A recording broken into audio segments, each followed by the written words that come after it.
Learn English with short stories. My name is Jason Parker. I'm 12 years old, and I live with my mom in a small white house with blue window frames on Willow Street. Our house is nothing fancy. The paint is chipped in some places, the roof leaks a little when it rains hard, and the heater makes weird noises at night. But it's home. It's warm.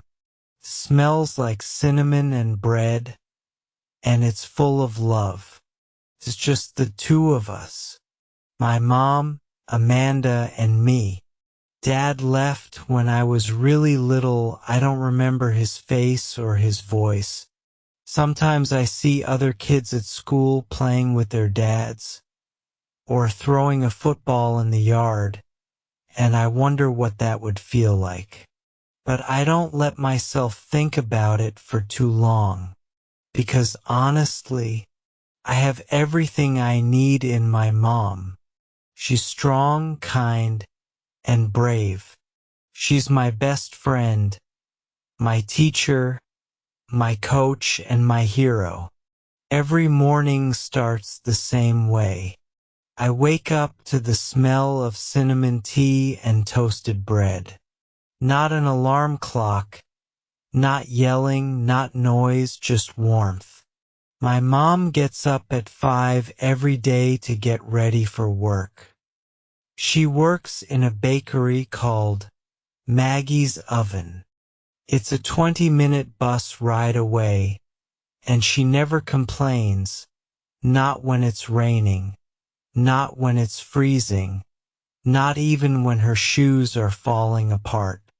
She just pulls her hair into a ponytail, ties her apron around her waist, and heads out the door with a smile and a tired but hopeful heart. Before she leaves, she always comes to my room, leans over my bed, and whispers, "Time to rise, sweetheart. Big day ahead." I stretch, rub my eyes, and smile up at her. She always looks at me like she's seeing the best thing in the world. Even when we're broke, even when her hands are cracked from kneading dough all day, even when her face is pale from skipping lunch, her smile never fades when she looks at me. Once she leaves, I get ready for school. I walk to Madison Middle, about 10 minutes away. I carry my backpack, my lunch, and my soccer ball.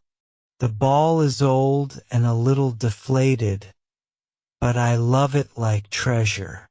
Soccer isn't just something I do, it's who I am. When I'm on the field, I feel alive. Free, fast, like nothing else matters. I want to become a professional soccer player someday.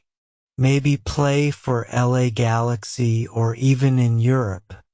I dream about it every day, being in a giant stadium, thousands of people watching, my name on a jersey, and then, somewhere in the front row, there she is, my mom, clapping and smiling with tears in her eyes.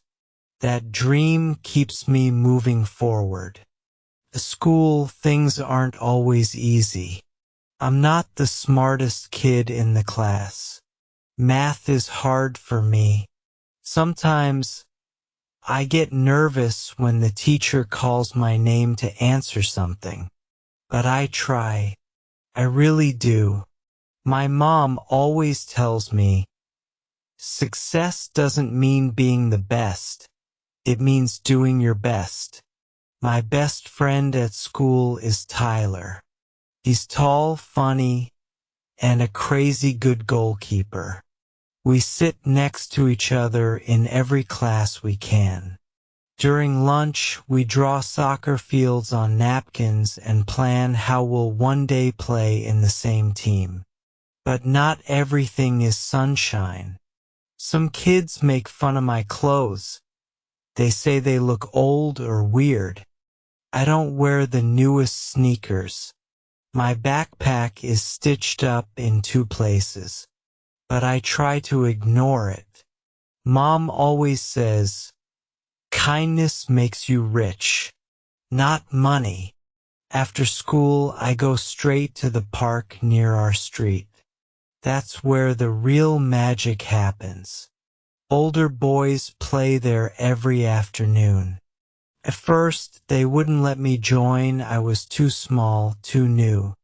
But I kept showing up, watching, waiting, practicing on the side. One day, one of them, Marcus, tossed me the ball and said, "Let's see what you got, little man." I played like my life depended on it. I ran, passed, dribbled, scored. After that, they started calling me Flash. Felt like I belonged.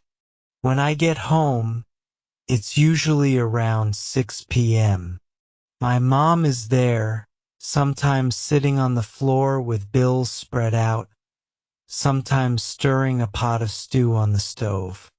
She always greets me with the same tired but warm smile and asks, "How was your game?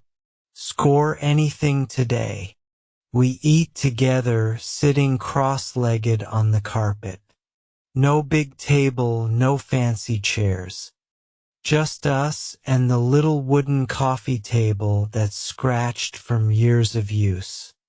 Dinner might be pasta, rice and beans, grilled cheese, or sometimes just soup and toast. It doesn't matter. It's always delicious because she made it. And then she talks about her dream. "I want to open my own place," she says. "A tiny restaurant. Nothing huge. Just a small kitchen, a few tables, and a chalkboard menu." She already has a name picked out, Amanda's Kitchen. She writes it over and over in her notebook, next to recipes and budget plans. She's already cooking meals for neighbors and coworkers. People love her chili, her chicken pot pie, her cornbread muffins. Every week, someone tells her, "You should open a real place. You do great." I believe them. I believe in her. That's why I started collecting cans and bottles. I also do chores for neighbors, raking leaves, walking dogs, washing cars. I give every dollar to Mom. First, she tried to give it back. But I told her, "This is for the restaurant, for our future." She didn't say anything, just hugged me tight. Her eyes filled with tears. Weekends are special. If she's off work, we go shopping for ingredients and cook together. I love helping her in the kitchen. She says I have a chef's soul. Maybe one day I'll be a footballer and a chef. Who knows? At night, when the lights are off and the world is quiet, I lie in bed and look through that blue window. I can see the stars from my pillow. I think about our dreams, her restaurant, my soccer career. I imagine the day when she opens the doors to Amanda's Kitchen, wearing her apron, greeting her first customer. I imagine scoring my first goal in a real match, running to the camera and yelling, "For you, Mom!" People say dreams are just dreams, that we should be more realistic, but they don't know what it feels like to see the world through a blue window, to live in a house filled with love and cinnamon and hope, to grow up with someone who believes in you no matter what. One day, I'll play under stadium lights. And one day, she'll cook under the soft glow of her own restaurant sign. And when that day comes, we'll smile at each other and say, we made it together.